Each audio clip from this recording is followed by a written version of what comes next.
এবারে একবারে সরাসরি হোল্ডিং স্টেশন বানানো হয়েছে বর্ডারের জেলাগুলিতে। সেখান থেকে এখন অবধি 4800-কে ওপার পাঠিয়ে দেওয়া হয়েছে। আর এখন আমার হাতে আছে হোল্ডিং স্টেশনে 836 জন। তাদেরকেও আমরা তাড়াতাড়ি খাইয়ে পরিয়ে ওদিকে পাঠানোর ব্যবস্থা করছি। আমরা গ্রহণ করব ঠিক করেছি। তাদের একটি করে কর্মসংস্থান এই মাসেই আমরা তাদের দেব এবং মুখ্যমন্ত্রীর রিলিফ ফান্ড থেকেও তাদের 5 লক্ষ টাকা করে দিয়ে এই রিলিফ ফান্ডের কার্যকর আমরা শুরু করব।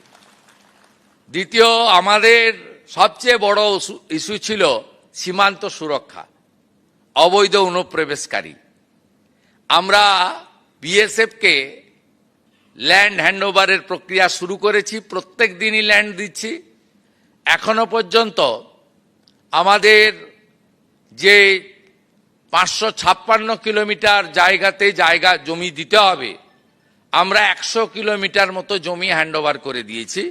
তার মধ্যে অগ্রাধিকার ছিল চিকেন নেক এলাকা আমাদের নর্থ বেঙ্গলে।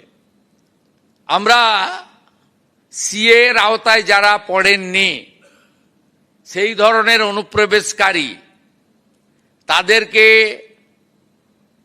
ডিপোর্ট করার কাজ নিয়ম মেনে শুরু করেছি। একটি আইন ছিল ভারত সরকারের, সেই আইনে ওদেরকে জেলে না পাঠিয়ে সরাসরি বিএসএফ এর হাতে হ্যান্ডওভারের আইন ছিল, অন্য রাজ্যে কার্যকর করেছিল।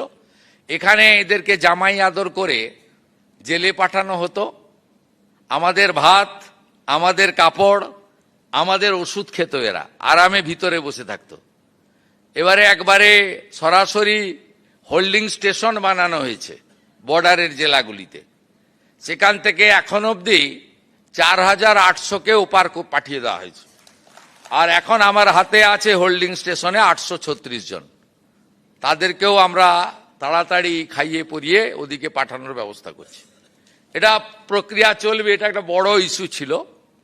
আর সীমান্ত সুরক্ষিত হয়ে গেলে, এখানে এমনিতেই পালিয়েছে, হাকিমপুরের চিত্র আপনারা দেখেছেন, এমনিতেই ভাগো পালাও, এটা এমনিতেই হয়েছে। এটা অগ্রাধিকার, নইলে দেশ সুরক্ষিত থাকতো না। বাংলা